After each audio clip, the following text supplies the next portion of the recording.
ইমাম সাহেব নিরপেক্ষ থাকতে হবে, কোনো দল করা যাবে না। কেন? বলে মসজিদ মাথার মুকুট। তো এত সুন্দর দামি ঘরের দায়িত্ব নিলে যদি কোনো দল করা না যায়, তাহলে কমিটির একজন ব্যক্তিও কোনো দল করতে পারবে না। দল করলে কমিটির মধ্যে থাকতে পারবে না।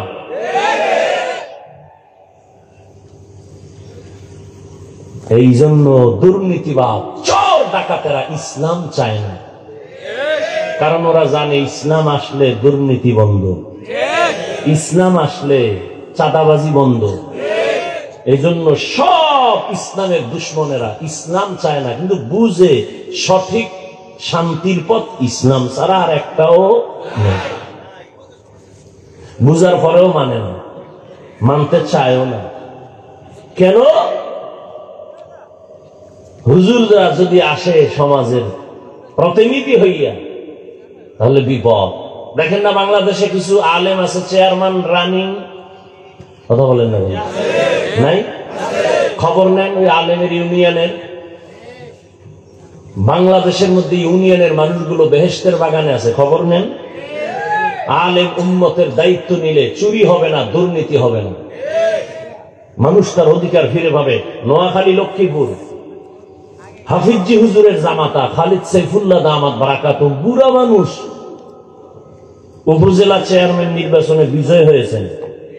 কঠিন প্রতিবাদের মুখেও সাইকেল চালায় চালায়া সরকারি বরাদ্দ চাউলগুলো নিজে নিজে বাড়িতে গিয়া মেপে মেপে দিয়ে আসে, বলে তো আমার দায়িত্ব। রাজনীতি শিখতে হলে তো ওমর থেকে শিখো, আবু বকর থেকে শিখো, রসুল থেকে শিখো।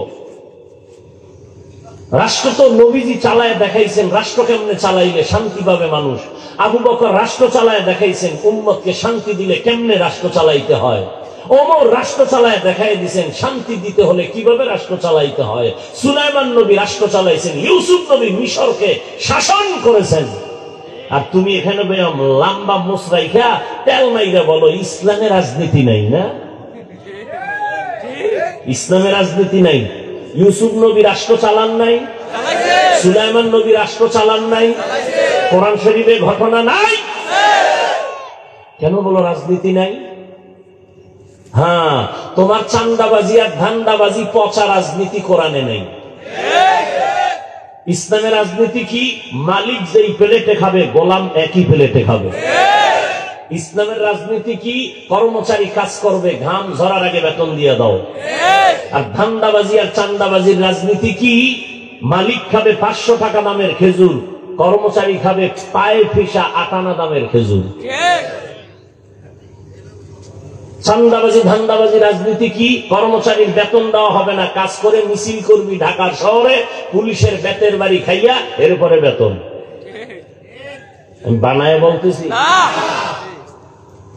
আমি শেষ ওয়াজ মনে কইরা আপনাদের জন্য বয়ান করতেছি, মানে শরীয়তপুরের জন্য। বাকি মাওলায় যদি কবুল করে পৃথিবীর কেউ ফিরাতে পারবে না। এখন বলবেন তো মাওলায় ইসরায়েলের উপরে রহম করে না কেন? ফিলিস্তিনের মুসলমানের উপরে আল্লাহ রহমতের চাদর দেন না কেন? আকাম কম করেন বইয়া বইয়া। আল্লাহ যদি ধরে যে আকাম চলে ঘরে ঘরে, মোবাইলের জেনা, প্রত্যেকটা ঘরের মধ্যে মা বাবা মোবাইল চালায় জেনা করে, চোখের জেনা, কানের জেনা, হাতের জেনা, জবানের জেনা, অন্তরের জেনা। ছেলে এক রুমে মোবাইল চালায়, মেয়ে আর এক রুমে মোবাইল চালায়, এই পরিমাণ সারাটা রাত ঘরে ঘরে জেনা হয়। যদি মুহাম্মদের উম্মত না হইতা, ঘুমের মধ্যে ঠাড়া পড়তো, ঠাড়া। দেখো নাই থাইল্যান্ডে কয়েকদিন আগে মায়ানমারে ভূমিকম্প, মিডিয়ারা বারবার সতর্ক করতেছে ঢাকার শহরে মাত্রাহীন ভূমিকম্প আসবে, সব ধ্বংস হয়ে যাবে। শরীয়তপুরের জন্য তো আরো বড় শিক্ষা, নড়িয়ার থানা জাগাত নদী ভেঙ্গে কোথায় যাইতেছে খবর আছে, এরপর আকাম বন্ধ নাই, সারা রাত মোবাইল, সারা। চেহারার অবস্থা কি? যুবকের চেহারা থাকবে উজ্জ্বল, চেহারা দিয়ে তাকাইলে লাগবে মায়া, অথচ এরা দেখতে দেখতে কার্টুন হয়ে গেছে। চেহারার মধ্যে কোনো নূর নাই, চেহারার মধ্যে কোনো আকর্ষণ নাই, চেহারার মধ্যে দেখলে কোনো মায়া নাই। তুমি শুধু আখেরাতের গুনাহ মনে করো কেন? বাদ দাও তোমার গুনার কথা, বাস্তবে দেখো এই যে টাচ মোবাইল সারা রাত দেখো, চোখের পাওয়ার শেষ, কানের পাওয়ার শেষ, হার্ট দুর্বল, ব্রেন দুর্বল, কিডনি দুর্বল। তুমি বাঁচতে চাও বেশি দিন, কিন্তু হাতের মধ্যে অস্ত্র নিছো, মরণ অস্ত্র, দ্রুত মরে যাওয়া। গুগলে সার্চ দাও, টাচ মোবাইল দেখলে শরীরের অঙ্গের কি কি ক্ষতি হয় দেখো। ওখানে কোনো হুজুর নেই, সব টাইওয়ালা তোমাদের গডফাদার। চিকিৎসা বিজ্ঞানীরা ডিটেইলস লিখেছেন, টাচ মোবাইল দেখলে চোখের পাওয়ার থাকে না, হার্ট দুর্বল হয়, কিডনি দুর্বল হয়। এর উপরে যৌবন তো নাই। ওই হার্বাল কোম্পানি না থাকলে উপায় কি তুই জাতি? হাসো, লজ্জা থাকা উচিত। বিয়ে করিস না, বউয়ের হক আদায় করতে পারবি না। বউয়ের হক যদি আদায় না করতে পারো তো আর এক বিপদ, দুনিয়ার আদালতে আখেরাতে তো আছেই। এখন করবা কি করবা? নবী আর এক ঔষধ দিছে, রোজা রাখো। ওই ঔষধ খাও, ওই রোজার ঔষধ।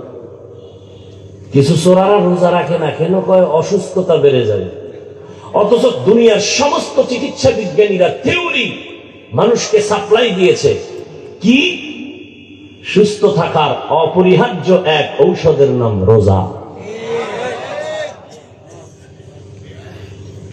আর এই দুনিয়াদার নষ্ট মানুষগুলো রোজাকে বানাইছে রোগের কারণ, অথচ রোজা শরীরের কি? ঔষধ। এজন্য রাসূল শুধু রমাজান না, প্রতি সপ্তাহের সোমবার বৃহস্পতিবারে রোজা রাখতেন। 2 দিন খাবি, একদিন রোজা রেখে শরীরের খানার ব্যালেন্স ফিরে আসবে। এজন্য পৃথিবীর সব ডাক্তারেরা ডায়েট করো কেন? ডায়েট তো রাসূল দিয়ে দিয়েছে। কিসের ডায়েট করো? সব ডাক্তার ডায়েট করে, কম খাও, কম খাও, কম খাও, কম খাও, সকালে এই, দুপুরে এই, রাতে নাই। আর রাসূল ডায়েটের ঔষধ দিয়ে দিছে, রোজা রাখো, রোজা রাখো, রোজা রাখো। রোজা রাখলে এর থেকে আর বড় ডায়েট পৃথিবীর কোথাও নেই। ডায়াবেটিসের গোষ্ঠীও কাছে আসবে না, রোজা রাখো ঠিক মতো। এখন আবার যদি বাঙালি তো আবার ভেজাইলা খাওয়ানোর পাগল চিন্তা করে, যদি রোজা রাখি তো সন্ধ্যা পর্যন্ত না খাওয়ার খাওয়ানটা সাহারিতে খাইয়া গলা পর্যন্ত উঠায়, যে সারাদিন তো না খাওয়া। এরপরে আবার 3 পেট লয়ে আবার ইফতারির সময় 10 জনার খানা একা খাবে, মনে মনে ইস্তেগফার করে যে 10 জনার ফেলে 2 জন উঠলে তো 2টা ফেলে আমি পাই। জনমের মতো খায়, এটা তো সুন্নত না। সুন্নত অনুযায়ী সাহারি খাও, রাসূলের আদর্শ মতো ইফতারি করো, রোজা রাখো, ডায়াবেটিসের গোষ্ঠীও কাছে আসবে না ইনশাআল্লাহ। মিয়া মোবাইল যিনি বানাইছেন, কোম্পানি ক্যাটালগ দিয়ে দিছে মোবাইল কিভাবে চালাইলে সুন্দরভাবে চলবে। 3.5 হাত বডি বানাইছে মালিক, সে মালিক তো ক্যাটালগ দিয়ে দিছে এই বডি ঠিক রাখার জন্য কিভাবে কি কাজ করলে থাকবে। তুমি মন গড়া চালাইলে তো হবে না। সমস্ত চিকিৎসা বিজ্ঞানীরা একমত, পৃথিবীতে মানুষের সুস্থ থাকার জন্য আর একটা মহা ঔষধ ফ্রি, রাতের ঘুম। দোনোটারে জবাই করছে এই মোবাইল দিয়ে, রাতের ঘুম শেষ। তুমি যত বড় লেখাপড়া করে নেওয়ালা, ভালো ছাত্র হও না কেন, জীবনে সফলতা আসবে না যদি অসুস্থ থাকো। কেউ তোমাকে চাকরিতে নিবে না। আর সুস্থতার জন্য রাতের ঘুম, তাও সন্ধ্যা রাতের ঘুম নয়, শেষ রাতের ঘুম নয়। চিকিৎসা বিজ্ঞানীরা বলে মধ্যরাতের ঘুম, 10টা থেকে 2টা থেকে 3টা পর্যন্ত। এই ঘুমটা শরীরের ঔষধ। এই ঘুমটা নষ্ট করে দিনে যদি সারাদিন ঘুমাও, কাজা আদায় হবে না। খুব খারাপ লাগতেছে মনে হয় আপনাকে। আপনার অবস্থা এরকম হওয়ার কথা না, কি শুরু করলেন? হ্যাঁ, আল্লাহ হেদায়েত দান করুন। وَلَنَبْلُوَنَّكُمْ بِشَيْءٍ مِّنَ الْخَوْفِ وَالْجُوعِ وَنَقْصٍ مِّنَ الْأَمْوَالِ وَالْأَنفُسِ وَالثَّمَرَاتِ وَبَشِّرِ الصَّابِرِينَ।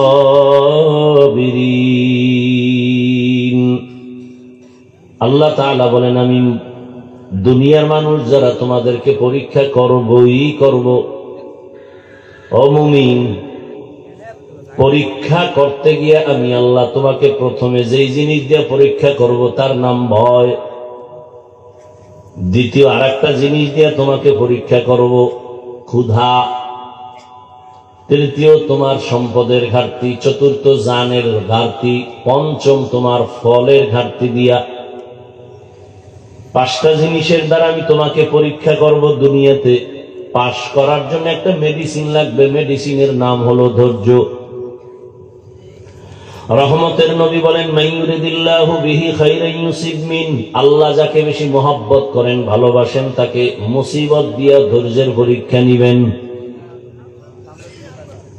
স্বামী আর স্ত্রী বৈশা মহব্বতের আলোচনা করে, এক সময় হঠাৎ করে স্ত্রী বলে, স্বামী তুমি আমারে কেমন মহব্বত করো, ভালোবাসো। স্ত্রী দিনদার, ভালো বাবার মেয়ে, ডানা কাটা ভরি না, এখন তো সব ডানা কাটা ভরি, ঘরে এসেই ডানা কাটে। প্রথমে এসে কয়, তোর মায়ের ডানাটা ভালো না, এখান থেকে দূরে যাইতে হইব। কিছুদিন পরে কয়, তোর বাবার ডানাও ভালো না। ডানা কাটা আছে না, বাবার ডা কাটবে, মায়ের ডা কাই দেখা, তো কি করবো, ও মগা তো। ও আবার বউর পাও চাইতে চলে, কারণ খাইছে পায়খানা যৌতুকের নামে। শরীয়তপুরে মনে হয় গজব নাই, বাথরুমে ঢুইকা 10 গ্রাম পায়খানা খাইও, বাইরে নাই না হালাল সাবান দিয়া কুলি করবা, গন্ধ থাকবে না। আর যৌতুক যারা খাও, জাহান্নামের আগুন ছাড়াই গন্ধ যাবে না। যৌতুক যারা নেয়, যারা দেয়, যারা সহযোগিতা করে, পৃথিবীর নিকৃষ্ট জালেম, বড় ডাকাত, বড় ছোট লোকের বাচ্চা, ফকিন্নি। এদের মতো ছোট লোকের বাচ্চা, বেহায়া বেলাজা পৃথিবীতে আর নাই। এরা বড় ডাকাত, এরা চোর, এরা মানবতার দুশ্মন, নারীর দুশ্মন, দেশের দুশ্মন, ইসলামের দুশ্মন, স্বাধীনতার দুশ্মন, কোরআনের দুশ্মন, রসুলের দুশ্মন। এদের মরণ হবে অকাল মরণ। কি কাল মরণ? দলিল চাও? শুনো দলিল। قال رسول الله صلى الله عليه وآله وسلم اثنان يعجلهما الله في الدنيا البغي وعقوق الوالدين। রহমতের নবী বলেন, 2টা গুনাহ আছে যা করলে শাস্তি হবে দুনিয়ায়। 1 নাম্বার গুনাহ হলো জুলুম, দ্বিতীয় অপরাধ হলো মা বাবার সাথে বেয়াদবি। এই 2 অপরাধ করলে শাস্তিটা মরার আগেই হবে। জুলুম করলে শাস্তি হবে মরার আগে, মা বাবার সাথে অপরাধ করলে শাস্তি হবে মরানোর আগে। জুলুম 3 প্রকার: আল্লাহর সাথে জুলুম, নিজের সাথে জুলুম, অন্যান্য মাখলুকতের সাথে জুলুম। আল্লাহর সাথে জুলুম হইল বড় জুলুম, হলো শিরিক করা। ইন্নাশ শিরকা লাযুলমুন আযীম। নিজের সাথে কি জুলুম, এগুলি বুঝাবার সময় নাই। যেমন সংক্ষেপে বলি 2-1 মিনিটে, আল্লাহ হাত দিয়েছেন যেই কাজের জন্য, ওই হাতটা ওই কাজে ব্যবহার না করা হাতের জুলুম। আল্লাহ 2টো চক্ষু দান করেছেন, ওই চক্ষু 2টা একটা কাজের জন্য দিয়েছেন। চোখ দিয়া শুধু মোবাইল তাকায় দেখার জন্য দিয়েছেন? এই 2টো চোখ দিয়া মা বাবার চেহারা দেখবা সওয়াব। এই 2টো চক্ষু দিয়া কোরআন খুলে খুলে তাকায় দেখবা সওয়াব। এই 2 চক্ষু দিয়া আলেমের দিকে তাকাইবা সওয়াব। এই 2টো চক্ষু দিয়ে তুমি বাইতুল্লাহর দিকে তাকায় থাকবা সওয়াব। যদি এই চোখ ভিন্ন কাজে লাগাও, চোখের জুলুম। এগুলো ব্যক্তি হিসেবে এক জুলুম। আর আমি বলতে আমি একা না। কু আনফুসাকুম ওয়া আহলিকুম নারা। আমি বাবা, আমার সন্তান আহাল। আমি স্বামী, আমার স্ত্রী আহাল। আমি শিক্ষক, আমার ছাত্র আহাল। আমি মসজিদের ইমাম, আমার মুসল্লিগণ আহাল। আল্লাহ বলেন, ইয়া আইয়ুহাল্লাযীনা আমানু কু আনফুসাকুম ওয়া আহলিকুম নারা। ও وقودها الناس والحجارة عليها ملائكة غلاظ شداد لا يعصون الله ما أمرهم ويفعلون ما يؤمرون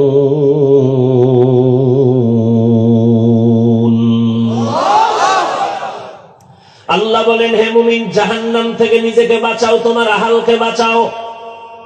বাবা হইয়া থাকলে তুমি জাহান্নাম থেকে বাঁচো, তোমার সন্তান আহালকেও বাঁচাও। স্বামী, তুমি জাহান্নাম থেকে নিজেকে বাঁচাও, তারপরে তোমার আহাল স্ত্রীকে বাঁচাও। ইমাম সাহেব, জাহান্নাম থেকে নিজেকে আগে বাঁচাবেন, তারপরে আপনার আহাল মুসল্লিদেরকেও বাঁচাবেন। শিক্ষক, আপনি জাহান্নাম থেকে আগে নিজেকে বাঁচাবেন, ছাত্র আহালকেও জাহান্নাম থেকে বাঁচাবেন। নিজে বাঁচছেন, আহালকে বাঁচান নাই, জান্নাত পাওয়া যাবে না। বড় কঠিন। তাহলে নিজের সাথে জুলুম, তার মানে আমার ব্যক্তির সাথে জুলুম। ছেলের যেইভাবে ছেলেটাকে চালাইতে আল্লাহ বলছেন ওইভাবে না চালানো, ছেলের উপরে জুলুম। স্ত্রীকে যেইভাবে আল্লাহ চালাইতে বলছেন নবীর আদর্শ মতে ওইভাবে যদি না চালাইতো স্ত্রীর উপরে জুলুম।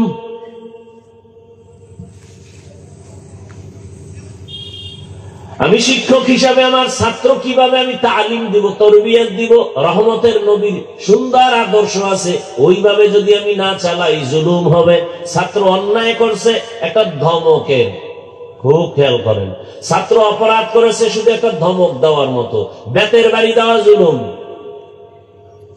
আবার বেতের বাড়ির মতো অন্যায় করছে, কয় বেতের বাড়ি? একটা। একটা যে দিবা তার ওজন হবে কত? বড় কঠিন। ছাত্র অন্যায় করছে, একটা বেতের বাড়ি খাওয়ার মতো অন্যায়। বেতের বাড়িটা যে দিবা, বেতের বাড়িটার ওজন কত হবে? 5 কেজি, 1 কেজি, আধা কেজি? বড় কঠিন। ছাত্রর যদি বেতের বাড়ির অবস্থা হয় মাত্র 10 গ্রাম, আমি যদি আধা কেজি ওজনের একটা বাড়ি মারি জুলুম। ছাত্র অপরাধ করেছে, আধা কেজি ওজনের একটা বাড়ি খাবে, আমি 1 কেজির বড় বোঝা নিয়ে যদি জোরে বাড়ি মারি জুলুম। আবার সেই বাড়িটা বা সেই থাপ্পড়টা আল্লাহর বানানো চেহারার মধ্যে দেওয়া যাবে না, দিলে জুলুম। কারণ কোন ব্যক্তির চেহারা আঘাত করা যাবে না, জায়েজ নাই, হারাম। স্ত্রীকে শাসন করো, চেহারার মধ্যে আঘাত করবা না, হারাম। সন্তানকে শাসন করো, চেহারায় আঘাত করবা না, হারাম। ছাত্রকে শাসন করো, চেহারা আঘাত করবা না, হারাম। বুঝেননি কথা? হরকে দারত খৌফে হকদার দিল মদাম জন্নতুল মাওয়াদ হদ ও রামকাম। কর্মচারী আছে অনেক মালিকের ঘরে, মহিলা কাজ করে, ছেলেরা কাজ করে, দোকানে কর্মচারী আছে না? অন্যায় করছে একটা ধমকে, তাকে একটা গালি দিছ জুলুম। অন্যায় করছে একটা বেতের বাড়ির 2 বেতের বাড়ি দিছ জুলুম। জান্নাত পাওয়া খুবই সহজ, আবার খুবই কঠিন। আল্লাহর হুকুম মতো চললে, নবীর আদর্শ মেনে চললে কোনো বিপদ নাই। অজান্তে 2-1টা হয়ে গেলে আল্লাহ অগ্রিম ক্ষমা করে দিবেন। এটা মুহাম্মদের উম্মত হিসাবে ফ্যাসিলিটি, এটা অন্য কোন নবীর উম্মতের নাই। এই কষ্ট হইতেছে আপনাদের? ভাইরা আমার, স্বামী আর স্ত্রী মোহাব্বতের আলোচনা করতে গিয়া স্ত্রী বলতেছে, স্বামী আমার, আমাকে কেমন ভালোবাসো? মনে আছে না? নুজহাতুল মাজালিস নামক কিতাবে ধৈর্যের বয়ানে ঘটনাটা আছে। 2-1টা কিসসা কাহিনী না শুনাইলে হয়? এই কথা বল না কেন? কারণ আপনারা তো বাংলাদেশে আমারে নিয়ে নাচানাচি কম করে না। হাফিজুর রহমান তো কিসসা কাহিনীর ওয়াজ করে, কি হবে তার ওয়াজ শুনে? এরকম বলনেওয়ালা আশিক রাসূল নাই? এই মেসেজ দিয়া জাতিকে কি বুঝাইতে চাও? যে আমরা কিচ্ছা কাহিনীর ওয়াজ করি না, তো তুমি কোন জগতের ওয়াজ করো? পৃথিবীতে শ্রেষ্ঠ কিচ্ছা কাহিনীর কিতাবের নাম কোরআন। আলেম ওলামারা খুব হুঁশ থাকলে বলেন, ভুল হলে এখানে ধরায় দিবেন, কানে ধরে উঠবস করব। তুফান তো জীবনটার উপরে কম যায় নাই। মায়ের পেট থেকে আসছি এমন অবস্থায় যে ঘরে খানা নেই, কষ্ট সেখান থেকে শুরু। কাপড় দিতে পারে না, মশারি দিতে পারে না, তিনজন মানুষ শুইতে যেই পরিমাণ জায়গা, ঠিক অতটুকু একটা ঘর, খেজুর পাতার উপরে ছাউনি। আমার মনে আছে এগুলো, খেজুর পাতার ছাউনি আর পাটখড়ি আছে না, ওদিক দিয়ে চার বেড়া। বেড়া আমাদের দেশে বেড়া কয়, কি কয়? ভিতরে জায়গা শুধু আব্বা আম্মা আর আমি বাচ্চা। সেখান থেকে আসলো আবার লেখাপড়ার জীবনের কষ্ট, সেখান থেকে ময়দানে নামছে আবার আর এক জ্বালা, ভিতরের জ্বালা বাইরের জ্বালা। আমার বউ নিয়া, মাইয়া ভোলা নিয়া জ্বালাইতে আর কম জ্বালায় না, কিন্তু মা বাবার দোয়া আছে আর আলেম ওলামা পীর বুজুর্গের নেক দোয়া আছে বিদায় সব মাস্তান কাইতুয়া শুয়ে রইছে, আর আমি বান্দা এখনো আল্লাহর মহব্বতে সম্মানের সাথে বসে আছি, আলহামদুলিল্লাহ। কিচ্ছা কাহিনীর শ্রেষ্ঠ কিতাবের নাম কোরআন শরীফ। তুমি জাতিকে কেন বলো কিচ্ছা কাহিনীর ওয়াজ করি না? 2000 আয়াত আছে শুধু কিচ্ছা কাহিনী, কিচ্ছা কাহিনী।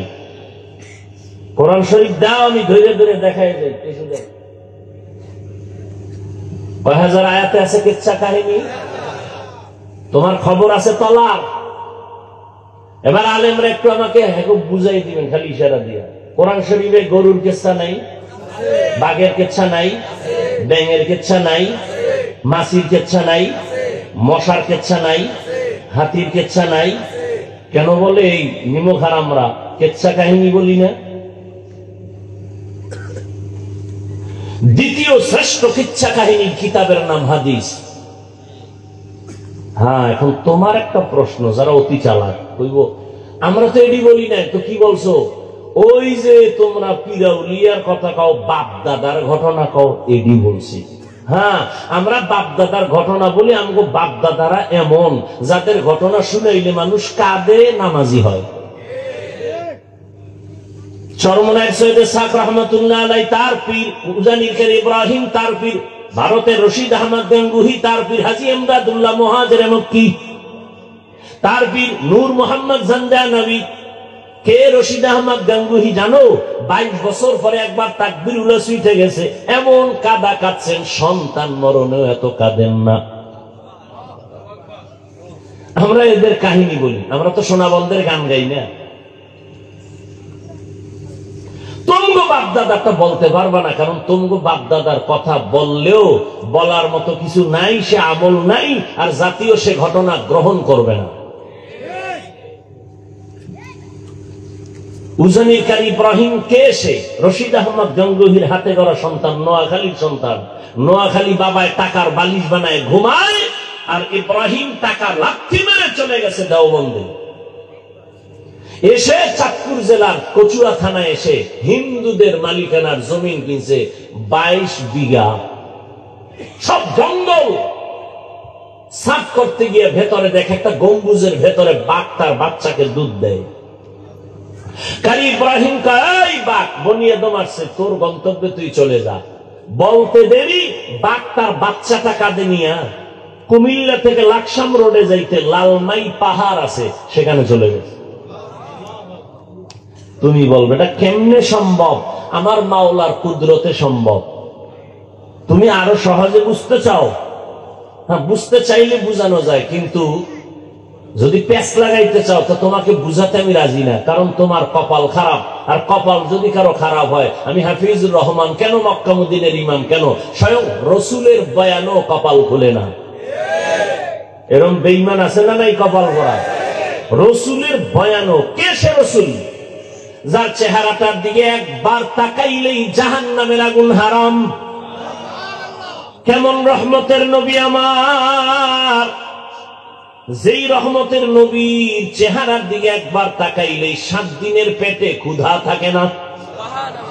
কেমন রহমতের নবী আমার, যে রাসূল দুনিয়াতে এসে জীবনে একটা মিথ্যা কথা বলেন নাই। কেমন হাজারো গালি নবী শুনছেন, একটা গালির জবাবও দেন নাই। সেই নবীকে 13 বছর দেখাও কালেমা পড়ে না, ওই বেঈমানের নাম কি? এর নাম কফাল। অন্যদিকে একটা যুবক 27 বছর বয়স, তরবারি নিয়ে দৌড়ায় মোহাম্মদের কল্লা কাটার জন্য। 27 বছরের যুবক তরবারি নিয়ে নবীর চেহারার দিকে তাকায়, তরবারিটা ফালায়, বলে নবী বেয়াদবি মাফ করে দেন, কালেমার রশি গলায় লাগায় দেন। এর নাম কফাল। জিন্দেগি মে বন্দগি তু করনা হে, जिंदगी में बंदगी तू करना है, जिंदगी बे बंदगी शर्मिंदा है, जिंदगी बे बंदगी शर्मिंदा है। यहाँ हम सब मुसाफिर दिल ना लगा, अहले दिल की नजर से रूह करता जा, शाह दौलत सब फकीर घर नेक नेहे, शाह दौलत सब फकीर घर नेक नेहे, जिंदगी में बंदगी तू करना है, जिंदगी में बंदगी तू करना है, जिंदगी बे बंदगी शर्मिंदा है, जिंदगी बे बंदगी शर्मिंदा है, जिंदगी में बंदगी कुन बंदगी, जिंदगी बे बंदगी शर्मिंदगी। স্ত্রী বলে, স্বামী তুমি আমাকে কেমন ভালোবাসো? স্বামী বলে, তুমি আমার জীবন, তুমি আমার মরণ, তুমি ছাড়া আমার কিছুই নাই, তুমি আমার জীবনের সব, যা চাইবা তাই পাইবা, চাহিবা মাত্র আমি দিতে বাধ্য। খেয়াল করিয়েন কিন্তু, স্ত্রী কয়ে যা চাবো তাই দিবা? কাহা? বলে সত্য, বলে সত্য। কসম? কসম। স্ত্রী তো দিনদার, স্বামীকে একটু এই সুযোগে এক চান্স একটু পরীক্ষায় ফেললেন। স্ত্রী বলে, তুমি আমাকে যা চাবো তাই দিবা? কাহা? তাই দিব। বলে তালাক দাও। কি দাও? আমাকে 3 তালাক দাও। স্বামী বলে, কল্লা ফেলে দিব, এটা আমার দ্বারা সম্ভব না। কি বললা?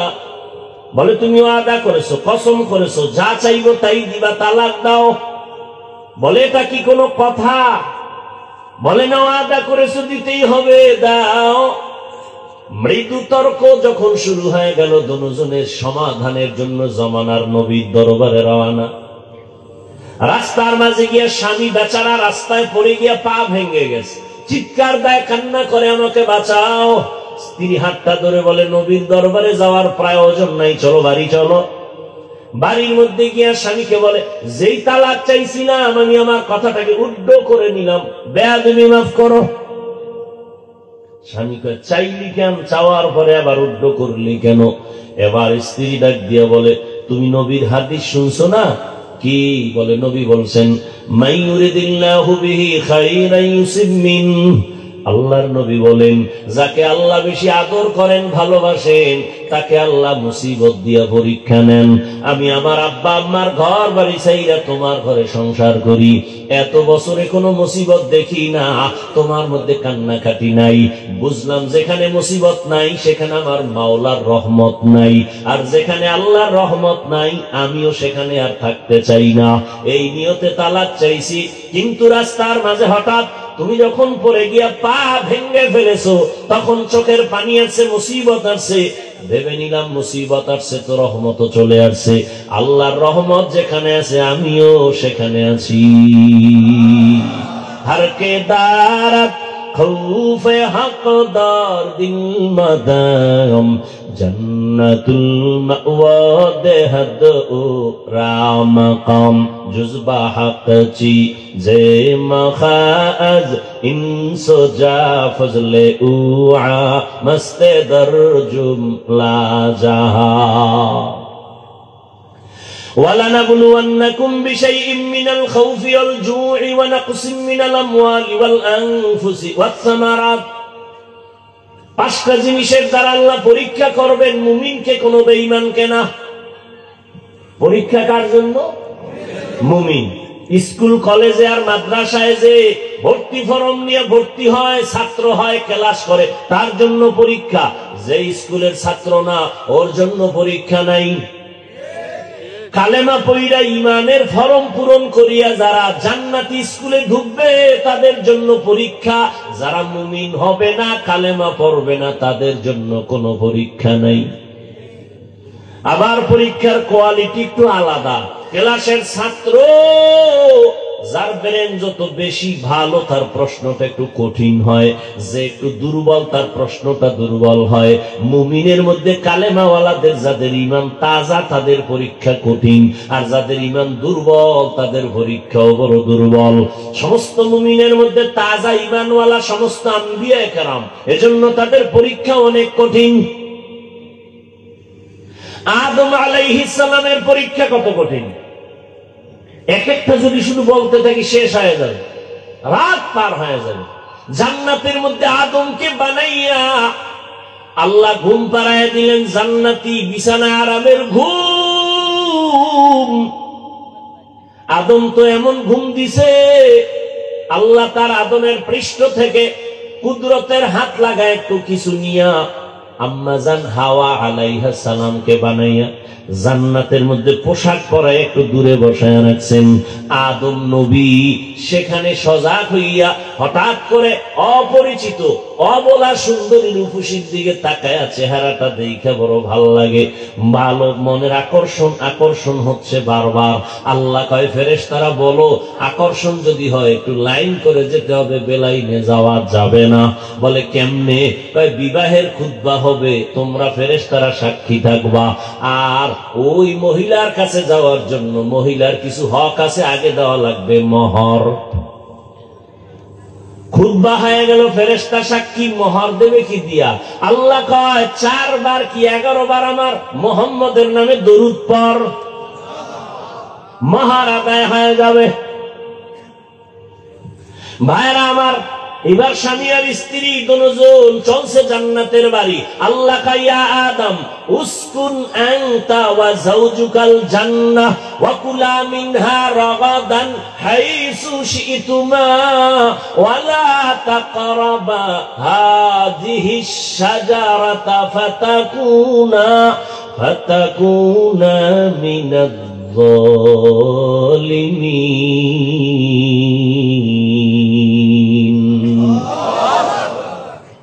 জান্নাতে থাকো, মনে যা চায় খাও, এখানে অনেক কথা, তবে সতর্কবাণী, ওই গাছের কাছে যাইবা না, গাছের কাছে যাইবা না, মনে যা চায় সব খাও, সব খাও, সব খাও, ওই গাছের কাছেও যাইবা না। গাছটা কি কাটাওয়ালা গাছ?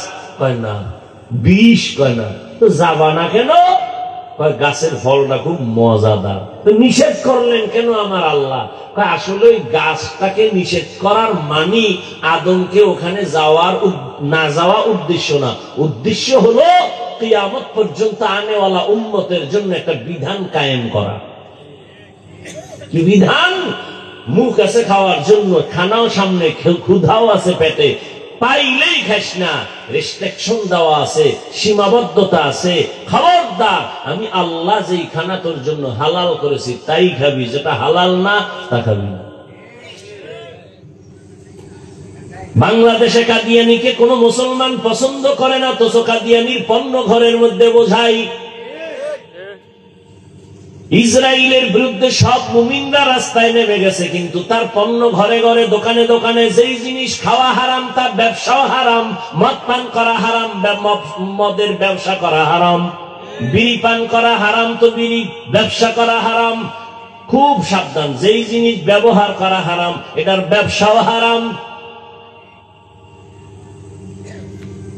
আদম নবী জানেন, আপনারা ভুল করে ওখানে গেলেন শয়তানের ওয়াসওয়াসায়। একটা ভুলের জন্য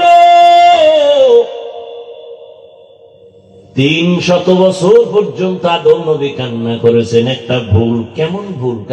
মার্জিত ভুল, অমার্জিত ভুল না।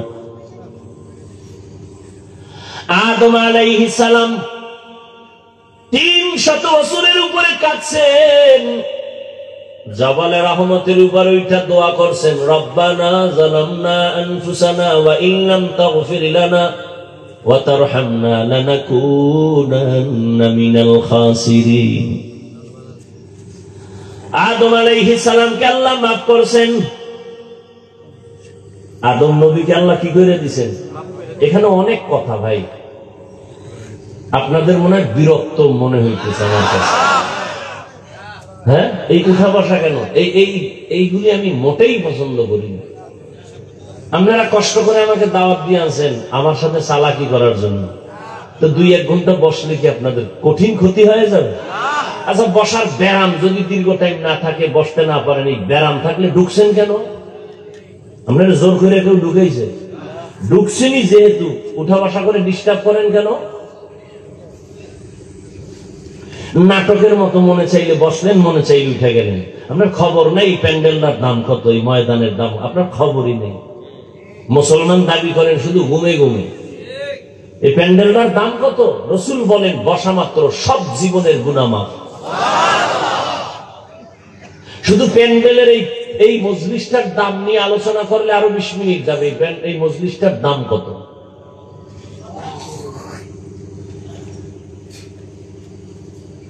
কি কথা বলতেছিলাম ভাই?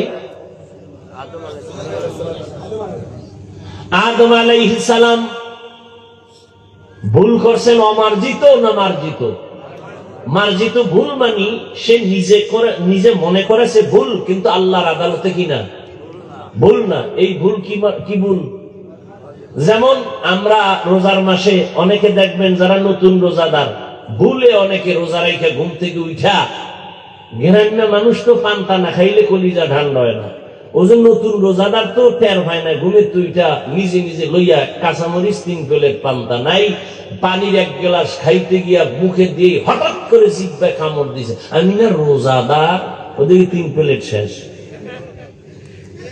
রোজা আছে কথা কন? এই যে খাইলো, কোন ভুল? মার্জিত ভুল। বান্দা মনে করে ভুল, আল্লাহর আদালতে ভুল না।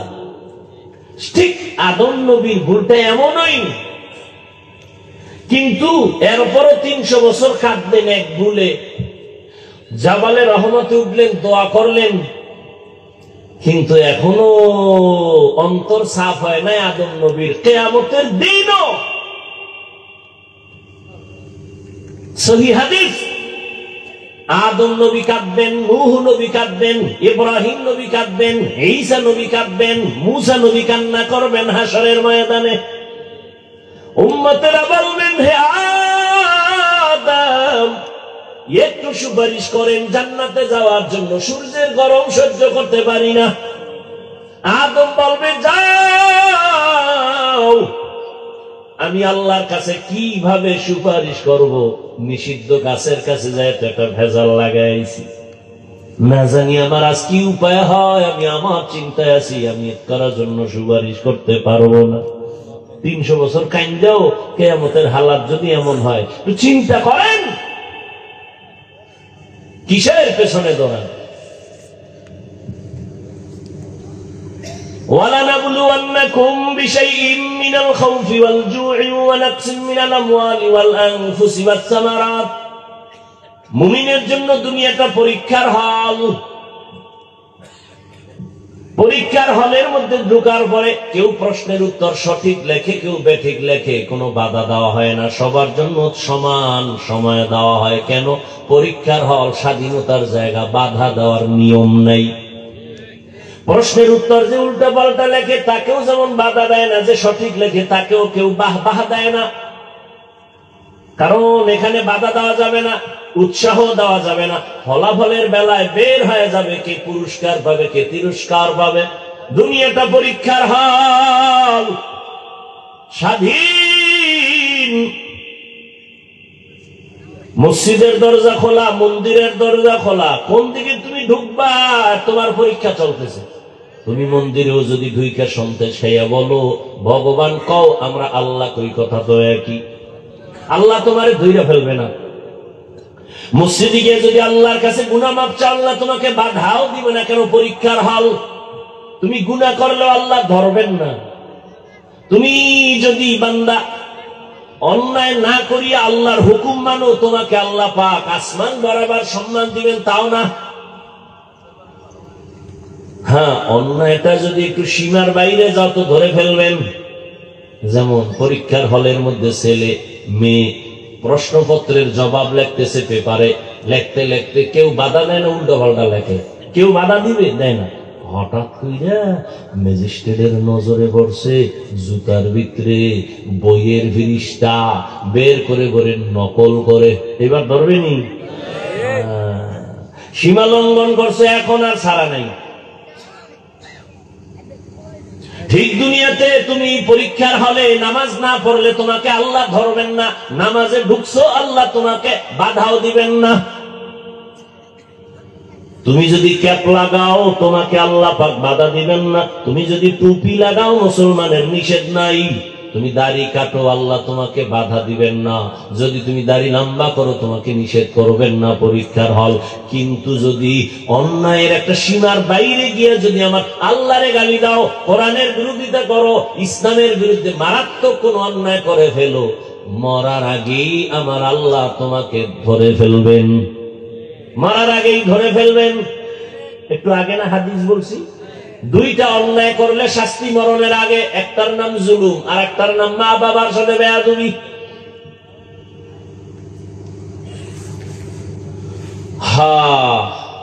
পাঁচটা জিনিসের দ্বারা আল্লাহ পরীক্ষা করবেন। প্রথমটার নাম ভয়, দ্বিতীয়টার নাম ক্ষুধা, তৃতীয়টার নাম সম্পদের ঘাটতি, চতুর্থ পরীক্ষা হবে জানের ঘাটতি, জীবনের ঘাটতি, পঞ্চম পরীক্ষা হবে ফলের ঘাটতি।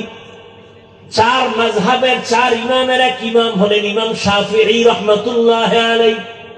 তিনি এখানে ব্যাখ্যা করেছেন আল্লাহর ভয় মানে এখানে আল্লাহর ভয়। আল্লাহর ভয়ের পরীক্ষা হবে। আবার দুনিয়ারও কিছু ভয় দিয়ে মানুষের পরীক্ষা হয়। যেমন আপনি যদি এখন নামাজ পড়েন, রোজা রাখেন, আপনার চাকরি চলে যাবে। দাঁড়িয়ে রাখলে আপনার চাকরি থাকবে না। পরশুদিন এক যুবক কান্না করে, আমারে জড়াইয়া ধরছে স্টেজ থেকে নামার সময়, হুজুর দোয়া করেন, আমি আর্মির চাকরি ছেড়ে দিয়েছি, দাঁড়িয়ে রাখতে দিবেন, এই জন্য চাকরি ছেড়ে দিয়েছি। আল্লাহ যেন আমাকে হালাল ভাবে একটা চাকরির ব্যবস্থা করে দেন। আমি বললাম ভয় পেও না, রিজিকের মালিক কে? ভয় পাইও না, পিপিলিকার খানা কে দেন? জঙ্গলের হাজারো প্রাণীর খানা কে দেন? উড়ন্ত পাখি সারাদিন উড়তে থাকে, পেট ভরে বাসায় আসে, ওর পেট কে ভরায় না? নদীর মধ্যে হাজারো কোটি ধরনের মাছ কে খাওয়ায়? ওরা দামি না আমরা দামি?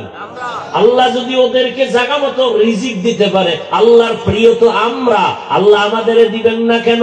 অন্তর এত দুর্বল কেন? ঈমান এত দুর্বল কেন? তুমি কুত্তার মতো দৌড়াও কেন? জিহ্বা বের করে দিছো কেন? আল্লাহর দেওয়া খানাটা হালাল ভাবে খাইবা না। নিমক হারামেরা আল্লাহর দেওয়া হালাল খানা খাইয়া মদে মুখ না লাগাইলে ভালো লাগে না, বিড়ি না টানলে ভালো লাগে না, গাঁজা না খাইলে ভালো লাগে না। এই মানুষগুলো ক্যান্সারে মরে। কত বড় খারাপ! আল্লাহর দেওয়া ভিটামিন, ফল, কত কিছু হালাল ভাবে দিয়ে দিচ্ছেন, এটি খাইব না। শুকারে যেমন নাপাক খুঁজে, এও নাপাক খুঁজে, 3 বেলা খাইয়াও মদ দয়া দৌড়ায়। আবার যে যত বড় ভিআইপি সে তত বড় মদখোর। বুঝেননি আমার কথা? কি যে যত বড় ভিআইপি সে তত বড় সুদখোর, মদখোর। স্যার আপনি এত বড় ব্যক্তি, একটু মদ না পান করলে ইমেজ ঠিক থাকেনি? একটু টান মারেন, টান মাইরা লঙ্গির খবর নাই, বৌরে মা কর আছে না নাই? আপনাদের শরীয়তপুরে এমন কেউ পাইছেন মদ পান করে জিকির শুরু করছে? একজনও পাইছেন? মদ পান কইরেই কয় গোটা দুনিয়া এখন আমার। বউকে ঘরে চাউল নাই, কত বোতলের দোষ, আমার কি? হায় হায়, আল্লাহ হেদায়াত না দিলে কি করার? ওই যে শুরুতে বলছি কপাল, আবু জাহিল্লার কপাল আর ওমরের কপাল। আল্লাহর ভয়, আল্লাহর শাস্তির ভয় মুমিনের বড় পরীক্ষা। এখন যদি তুমি চাকরি বহাল রাখো তাহলে তোমার হারাম কিছু টাকা নিতে হবে, চাকরিতে ঢুকো, সুদ দিতে হবে। কিন্তু আল্লাহর আযাবের ভয়ে যদি তুমি ওই রাস্তায় না যাও, আল্লাহ পাক ধৈর্য ধারণের বরকতে তোমাকে হালাল খানার ব্যবস্থা করবেন। এই টাকার পিছে দৌড়ে শান্তিতে আছে একটা লোকের নাম কর, টের পান না সোনার বাংলায় কিছু? 10 তলা বিল্ডিং করে লাভ কি যদি বিল্ডিং বাদ দিয়ে জঙ্গলে ঘুমানো লাগে? টের পাননি কিছু? সুইস ব্যাংকে কোটি কোটি টাকা রেখে লাভ কি যদি টাকা বংশের কেউ ভোগ করতে না পারে? কোটি টাকার মালিক দেখো অভাব হয় না দূর, গরিবে ঘুমায় আরাম করে মনটা বাহাদুর। ফেরাউনের লাশটা দেখো মিশর জাদু ঘরে, খায় না মাটি পোকা মাছি সবাই ঘৃণা করে। হৃদয়ে থাকিবে যার নম্রতা সদা, রহমত আসিবে সেথা প্রভুর ওয়াদা। বড়র বড়াই থাকলে দিলে রহমত আসবে না, নিজেকে নিজে ছোট মনে করিও সাদা। উঁচু জমিন থেকে পানি নিচু জমিনে যায়, তেমনি খোদার রহমত আসে নম্রতার হৃদয়। ভোগবিলাসের বাড়ি গাড়ি পরে রবে সব, থাকতে সময় স্মরণ করো আল্লাহ আমার রব। ইন্নাল্লাযীনা ক্বালু রাব্বুনাল্লাহু সুম্মা ইসতাকামু ফালা খাউফুন আলাইহিম ওয়ালা হুম ইয়াহজানুন।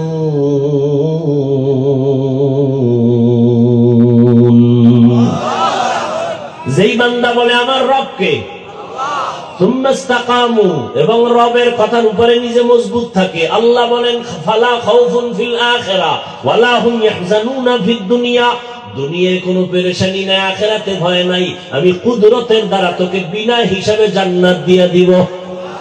আতিনা ফি দারে দুনিয়া না হাসান, আতিনা ফি দারে উকবা না হাসান, ইয়া গিয়াসাল মুস্তাগীসিন ইহদিনা লিফতিখারা বিল উলুমি ওয়াল গিনা।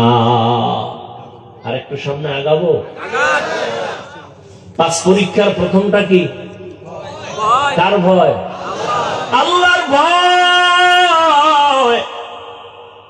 যে ওমর রহমতের নবীর গর্দান কাটার জন্য তরবারি নিয়ে দৌড়ায়, ওই ওমর নবীর হাতে হাত লাগাইয়া এমন পাওয়ারওয়ালা হয়ে গেলেন। ওমর এখন যেই পথ দিয়ে চলে শয়তান ওই পথে আর আসে না। আমি কি মিথ্যা বললাম? একটু চিন্তা করেন তো 1 মিনিট। যে শয়তান আল্লাহর সামনে চ্যালেঞ্জ দিছে আদম রে সেজদা দিবে, সেই শয়তান ওমরের দেখলে দৌড়। বুঝেন যে ওমর কেমন বেডা। একটা যুবক ছেলে মদের বোতল নিয়ে রাস্তা দিয়ে হাঁটে, হঠাৎ করে তাকায় দেখে অপর মাথায় ওমর। ওর ভেতরে কম্পন শুরু হয়ে গেছে, দৌড়ও দিতে পারে না। ওমরের চোখ লাইগে গেছে, ওমরের হাতে তরবারি, কথার আগেই ভিড়া।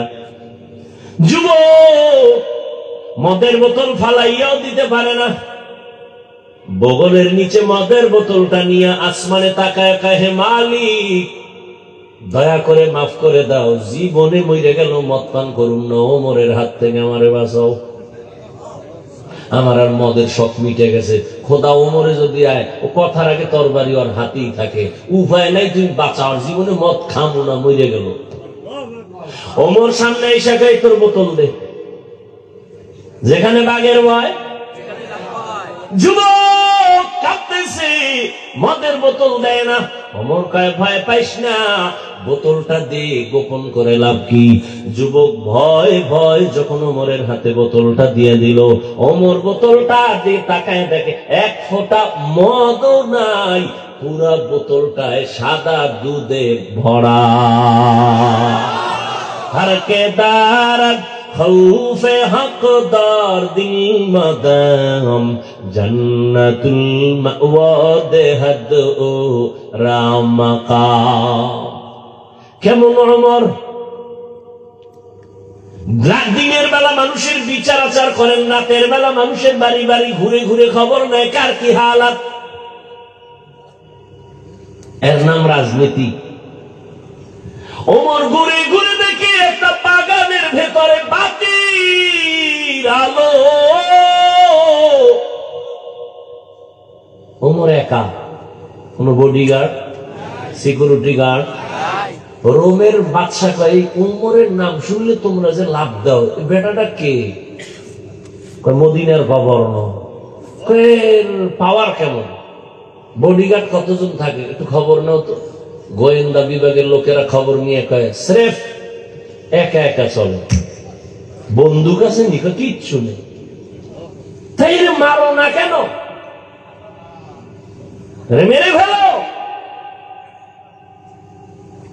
পুরস্কার দিব, যাও। লোক লাগাই দিছে, একজন খা আমি ধরো, তরবারি নিয়ে রেডি, সুযোগ পাইলেই ওমরের মারবে। খুঁজতে খুঁজতে খবর পাইছে, হ্যাঁ ওমর আজকে একা। তো একাই, একেবারে মানুষ যেখানে নাই, সেই জঙ্গলের পাশে পাহাড়ের পাদদেশে একটা খোলা ময়দানে ডান হাতের বালিশ বানাই ওমর ঘুমান একা। এই সুযোগ হাতছাড়া করা যাবে না, দৌড়। বিশাল ময়দানের পাশে দেয়, ঠিকই ওমর ডান হাতের বালিশ বানায় ঘুমায়। ও তরবারিটা নিয়ে এবার মাঠের মধ্যে ঢুকতেছে, এক কদম দুই কদম সামনে দেয়, আবার দাঁড়ায়, কেমন যেন ভিতরে একটু ভয় ভয় কাজ করে। আবার সামনে যায়, আবার দাঁড়ায়, ভয়, আবার সামনে কদম দেয়, আবার দাঁড়ায়, ভয়। এভাবে করতে করতে করতে করতে হঠাৎ ওমরের প্রায় কিনারায় আর 10-12 কদম দিলে মনে হয় কিনারায় চলে যাবে, স্বপ্ন সাকসেস হবে। কিন্তু না, আল্লাহর কুদরত। ওই লোকটা যুবক যখন তরবারি নিয়ে কাছাকাছি গেল, তাকায় দেখে ওমর একা ঘুমায় না, জঙ্গলের একটা বাঘ ওমরের পাহারা দেয়। এ দেখে ভয় পাইছে না, ভয়ের ঠেলায় দৌড় দিবে, কই তরবারি ফিরে গেছে। ওমর তাকাইছে, তাকায় দেখে অচেনা যুবক। এই যুবক দাঁড়াও, ওই তো নাই, ভুল হয়ে গেছে। আর কত ভয় নেই, কি খবর? কথা মা, বেয়াদবি মাফ করে দেন, আমাকে কালেমা পড়ায় দেন। এই ওমর দেখে বাগানের ভিতরে কি জ্বলে গেছেন, ভুলে গেছেন। ওমর একা একা যায়, কাছে দাঁড়াইছে, দেখে একটা ছোট ঘর, ভিতরে মহিলার আওয়াজ। মা তার কন্যা মেয়েটাকে বলে, কালকে দুধ বিক্রি করবি, গাভীর দুধ পানি বেশি দিস। কে কয়? মা মেয়েরে কয়। ওমর গোপনে দাঁড়ানো, মেয়ে কয়, মা ওমর যদি টের পায় কল্লা ফেলে দিবে। আম্মা জান কয়, এ কন্যা ওমর দেখবে না। মেয়ে দেখবে, আম্মা জান ওমর যদিও দেখবে না, তো ওমরের আল্লাহ তো দেখবেন। ওমর কই? ওমরে ফারুক রাদিয়াল্লাহু আনহু এতটুকু শুনে চলে গেলেন। পরের দিন আদালতে বসে মা মেয়েকে ডাকালেন। তারা তো কাঁপতেছে, ওমর ডাকছে মানে ফাঁসি। ভাই সুন্দর চাদর বিছাইয়া পর্দা রক্ষা করে আপ্যায়ন করালেন আর বললেন, আম্মাজান আল্লাহর শুকর, আমি ওমরের খেলাফত সময় এত সুন্দর ফ্যামিলি জমিনে আছে। আপনার কপাল ছাপ কপাল, একটা স্বর্ণের টুকরা মুক্তা পাইছেন আপনার মেয়েকে। আল্লাহর ভয় এত পরিমাণ তার অন্তরে, এমন মেয়ে পাইছেন আপনি, ধন্য মা। আমি ওমরের একটু কথা মানবেননি, শুনবেননি? বলেন। বলে আপনার মেয়ে, যদি আপনি আলহামদুলিল্লাহ বলেন, আপনার মেয়েটাকে আমি ওমরের ছেলের জন্য বিবাহে নিতে চাই। মহিলা কি বলবে? হবে না? খুশি, আল্লাহর শুকর, খলিফাতুল মুসলিমিনের ছেলের কাছে আমার মেয়ে চলে যাবে, আমার কপাল আরো ধন্য। বিবাহ হয়ে গেল, ওমরের সন্তানের ঘরে মেয়েটা গেল। এমন এক আল্লাহর দেয়া মুক্তার সম্পদ, এই মেয়ের গর্বের ধারায় আসছে আর একটা চাঁদের আলো, ওমর ইবনে আব্দুল আজিজ। ওমর ইবনে আব্দুল আজিজ আকাশের আর এক তারকার নাম। জমিনটাকে স্বর্ণ বানায় দিয়ে গেছেন ওমর ইবনে আব্দুল আজিজ। এরে আল্লাহর গোলাম, এটা আল্লাহর দেয়া সম্মান। টাকা দিয়েও কিন্তু সম্মান কিনা যায়, যায় না? কি কয় যায় না? আপনাকে খবরই নেই। চেয়ারম্যানে চেয়ারে বইছে, আপনাকে টাকা দিয়ে বইছে না? তো টাকা দিয়ে কিনছে, আর আপনারাও সেই পায়খানা খাইছেন ভোটের আগের রাইতে, খাইছেন না? কি আজিব সাহেব। এই জন্য মাঝে মাঝে বলি, আপনি কত বড় পীরের মুরিদ, আপনি কত বড় তাবলীগওয়ালা, আপনি কত বড় হজ করনেওয়ালা হাজি, টের পাওয়া যায় আপনার ইমানের পার্সেন্ট কত মাইয়া ভোলার বিয়ার সময়। রাত্র 12টার সময় মসজিদের ইমাম সাহেব বাইর হইছে। কিও কই এলাকার নাম কি?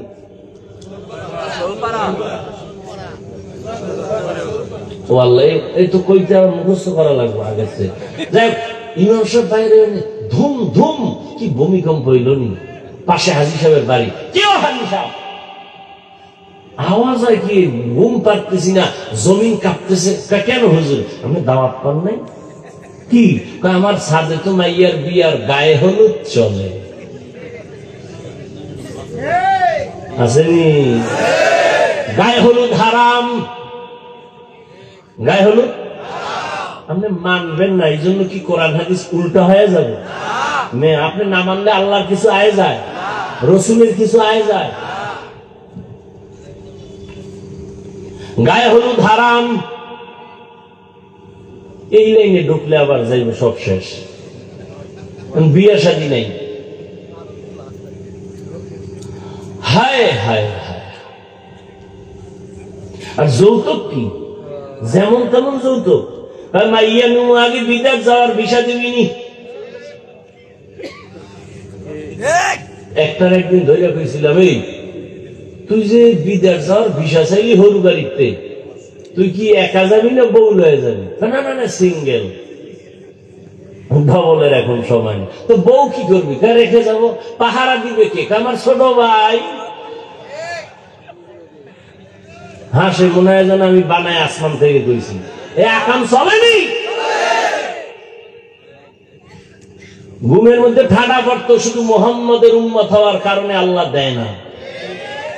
ইমামুল আউয়ালিনাল আখিরিন বাহরে সাদকা রাহমাতাল লিল আলামিন সাইয়্যিদুল কাউনাইন খাতমুল মুরসালিন আখিরামত বুদে ফখরুল আউয়ালিন। ভাইরা আমার, আল্লাহর ভয় দিয়া পরীক্ষার মুমিন এখানে আপনারা যারা বসে আছেন সবাই তো মুসলমান মুমিন না? অন্য ধর্মের কেউ আছেন? সবাই মুসলমান তো। আচ্ছা, আপনি যেই মুসলমান আমিও কি সেই মুসলমান না একটু আলাদা? আপনার আল্লাহ আমার আল্লাহ দুই? জবান খুলেন।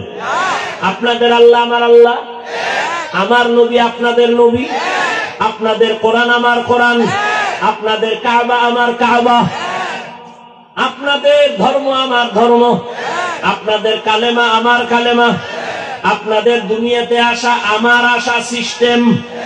আপনারা লঙ্গি ভরে আসছিলেন। বিদায়বেলা কাফনের সংখ্যা, আমাকেও 3 কাফন, আপনাকেও 3 কাফন, মহিলাদের 5 কাফন, কালার হবে আলাদা। হুজুরদের কালার একরকম, আপনাদের কাফনের কালার আর এক রকম। সব এক। কি কালার? দেখছেন নি কারবার? কালো সবুজ লইয়া কিলেখিলি কেন বাংলাদেশে? কালার লইয়াও কিলেখিলি। মানে ধর্ম নিয়ে এই পরিমাণ চালাকি চলে সোনার বাংলায়, পৃথিবীর আর কোথাও চলে না। দেখেন তো ধর্মের কোন কাজের মধ্যে ভেজাল ঢুকায় নাই মুনাফিকরা? ধর্মের যে কোনো কাজে ঢুকবেন সেখানেই একটা ঝামেলা। নামাজে ঢুকছেন, হাত বাঁধবেন কই, ঝামেলা আছে না নাই? আলহামদুলিল্লাহ পড়ছেন, আমিন কেমনে বলবেন, ঝামেলা। তারাবি আসছে, কয় রাকাত পড়বেন, ঝামেলা। এলাকার বড় কেউ মরছে, জানাজা পড়বেন, হ্যাঁ নো ঝামেলা। পিছনে আলহামদুলিল্লাহ লাগবে না লাগবে না লইয়া আছে না নাই? আল্লাহ হেদায়েত দান করুন। এখানে আপনারা দুনিয়াতে কাফনের কালার সব এক, কাফনের উপরে লেখা থাকবে বড় হুজুরের লাশ। তুই বাহাদুরি ফিরে লাভ কি? আমি বড় হুজুর, বড় বক্তা, আপনারা শ্রোতা, আপনি ডাক্তার, আমি রোগী, আমি ইমাম, আপনি মুক্তাদি। যতই বাহাদুরি করি না কেন, কাফনের ভেতরে যেদিন ঢুকবেন সব বাহাদুরি বন্ধ হয়ে যাবে। কবরের সাইজও কি? আপনাদের এলাকার কবর একটু বড়, সবে কবরে রাখার পরে প্রশ্ন কয়টা? আলাদা না? আমাকেও যেই প্রশ্ন, আপনাকেও সেই প্রশ্ন। রবের পরিচয় দাও, ধর্মের পরিচয় দাও, রাহমাতুল আলামিনের পরিচয় দাও। এবার ভালো করে বুঝো আমার কলিজার যুবক বাবারা, ও পর্দার আড়ালের আম্মা জান বোনেরা, ও বৃদ্ধ বাবাজি, আপনার আমার আল্লাহ এক, নবী এক, কোরআন এক, কাবা এক, ধর্ম এক, কালেমা এক, দুনিয়াতে আসা এক, যাওয়া এক, কাফন এক, কালার এক, কবর এক, প্রশ্ন এক। তাহলে লেবাস পোশাক কেন আলাদা? আমি মুসলমান, টুপি খুলতে চাই না, লজ্জা। আর আপনি কেমন মুসলমান, টুপি দিতে চান না, লজ্জা? আপনি ভিআইপি মুসলমান। আমি মুসলমান, আপনিও মুসলমান। আমি দাড়ি কাটলে লজ্জা পাই, আপনি কেমন মুসলমান যে দাড়ি রাখতে গেলে লজ্জা পান? আমি পর্দা না করলে লজ্জা পাই, আপনি কেমন মুসলমান যে পর্দা করতে গেলে লজ্জা পান? আমি মসজিদে না ঢুকলে লজ্জা পাই, আপনি কেমন মুসলমান যে মসজিদে ঢুকতে গেলে লজ্জা পান? একটু বালিশে মাথা লাগায় চিন্তা করবেন। আমি কিন্তু আপনার এতক্ষণ যে চিল্লাইছি, একবারও বলি না আমার মতো টুপি লাগাও, বলছি? আমি একবারও বলি না কওমি মাদ্রাসায় যাও, দেওবন্দীদের কাছে যাও, পীরের কাছে যাও, তাবলিগে যাও, বলি নাই। কওমি মাদ্রাসায় যাও বলি নাই। বরং কি বলি জানো? ও আমার যুবক বাবারা, আমি তোমাকে দোয়া করে গেলাম। আমি হাফিজুর রহমানের দোয়া কবুলের গ্যারান্টি নাই, তবে ময়দানে কোনো বান্দার আমিন কবুল হলে সবারটাই কবুল হবে।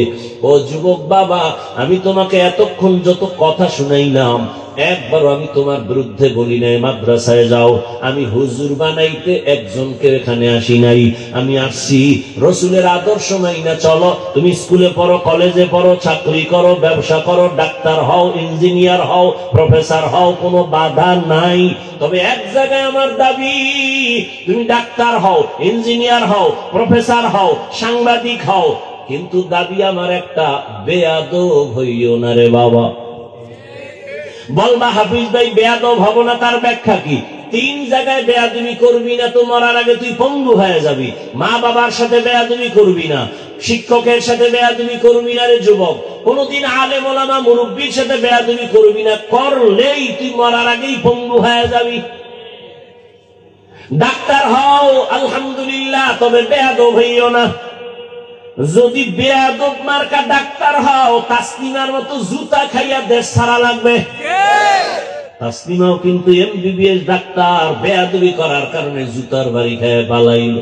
বোরকার বিরুদ্ধে আন্দোলন করছে তাসলিমা, সেই বোরকা পরিয়াই পালাইতে বাধ্য হইছে। গ্রামে কয় যে যাকে নিন্দে সে তাকে পিন্দে। যেই বোরকার বিরুদ্ধে তাসলিমের এত বিষোদ্গার, সেই বোরকা পরিয়াই তাসলিমা পালাইতে বাধ্য হলো। এই জন্য বলছি ডাক্তার হও, তবে সুনামওয়ালা আদর্শ ডাক্তার হও। ডাক্তার এমন ডাক্তার, শুধু শরীয়তপুর না, গোটা বাংলাদেশে একজন ওয়ান পিস সম্মানের ডাক্তার হও, তোমাকে হায়ার করে বিদেশ নিয়ে যাবে। এরকম ডাক্তার নাই? ইঞ্জিনিয়ার হও, সর্বোচ্চ সম্মানের ইঞ্জিনিয়ার হও, তবে মা বাবার সাথে বেয়াদবি করলে কপাল পুড়ে যাবে। শিক্ষকের বরদোয়া কপালে লাগলে কপাল পুড়ে যাবে। আলেম ওলামার বরদোয়া লাগলে কপাল পুড়ে যাবে। সোনার বাংলায় যত ঝামেলা দেখো, আলেমদের সাথে বেয়াদবির কারণেই ঘটেছে।